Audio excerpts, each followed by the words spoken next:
न दौलत से, न शोहरत से, न बंगला गाड़ी रखने से मिलता है सुकून दिल को किसी गरीब की मदद करने से। साथियों, आज मैं जो बात कहने जा रहा हूँ वह कहानी विवेक अग्रवाल जी ने शेयर की है कि हम जब किसी की मदद करते हैं तो हमें बड़ी ही शांति मिलती है और संतोष भी प्राप्त होता है। कहानी कुछ इस तरह है कि विवेक अग्रवाल जी एक दिन घर आ रहे थे। रास्ते में उन्हें खम्भे पर एक नोटिस बोर्ड दिखा और वह नज़दीक गए और वहाँ जाकर वह नोटिस बोर्ड वह पढ़ने लगे।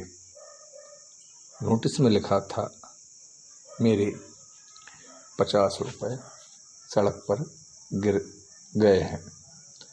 अगर किसी व्यक्ति को वो नोट मिले तो मुझे इस पते पर आकर दे दे। मुझे आँखों से दिखाई नहीं देता है ठीक तरह और आपकी बड़ी मेहरबानी होगी।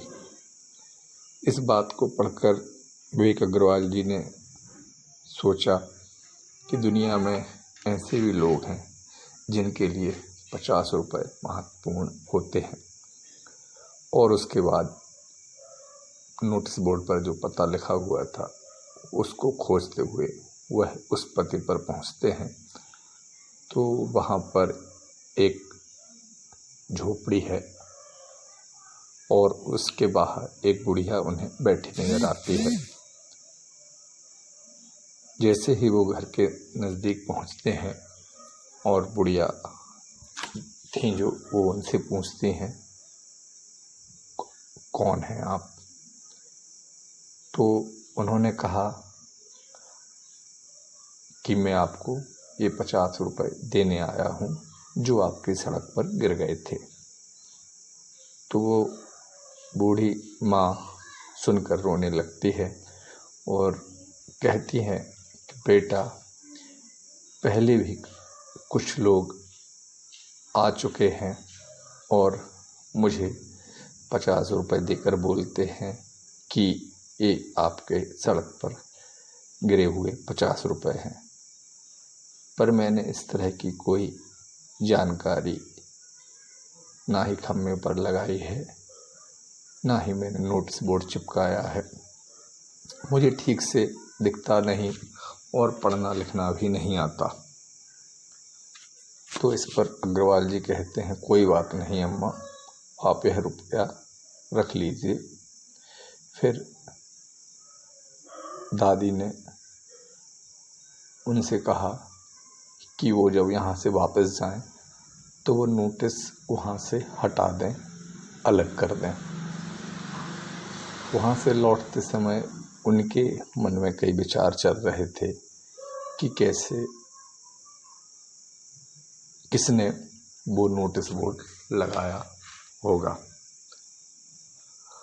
बुढ़िया ने और भी सभी साथियों से, व्यक्तियों से उस नोटिस बोर्ड को फाड़ने को कहा होगा, फिर भी किसी ने उसे हाथ नहीं लगाया और वो मन ही मन उस भले आदमी का धन्यवाद करने लगे जिसने वह नोटिस बोर्ड उस खम्भे पर लगाया था।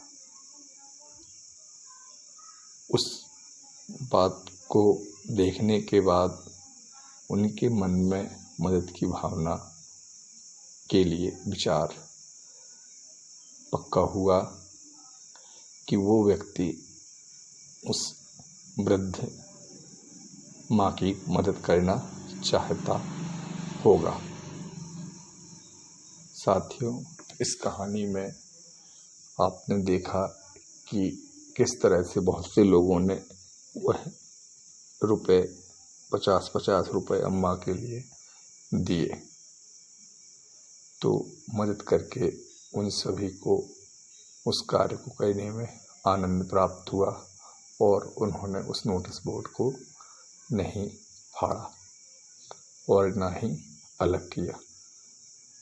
तो मदद की लेकर यही बात जो इस कहानी से निकल कर आती है कि हम अपने लिए तो बहुत कार्य करते हैं, हम अपनी इच्छाओं पर बहुत कार्य करते हैं, हमारी जो ज़रूरतें हैं उन पर हम कार्य करते हैं। हमारी एक इच्छा है, उस पर कार्य करेंगे तो जैसे ही वह इच्छा पूरी होती है तो दूसरी इच्छा खड़ी हो जाती है। परंतु जब हम किसी ज़रूरतमंद की मदद करते हैं, किसी गरीब की मदद करते हैं तो मन को बड़ा सुकून और शांति प्राप्त होती है। तो साथियों, कुछ इसी तरह का प्रयास जीवन एक अवसर समिति भी छोटी छोटी मदद करके सकारात्मक परिवर्तन के लिए कार्य करने की राह पर है। आप सभी अपना सहयोग हमें प्रदान करें।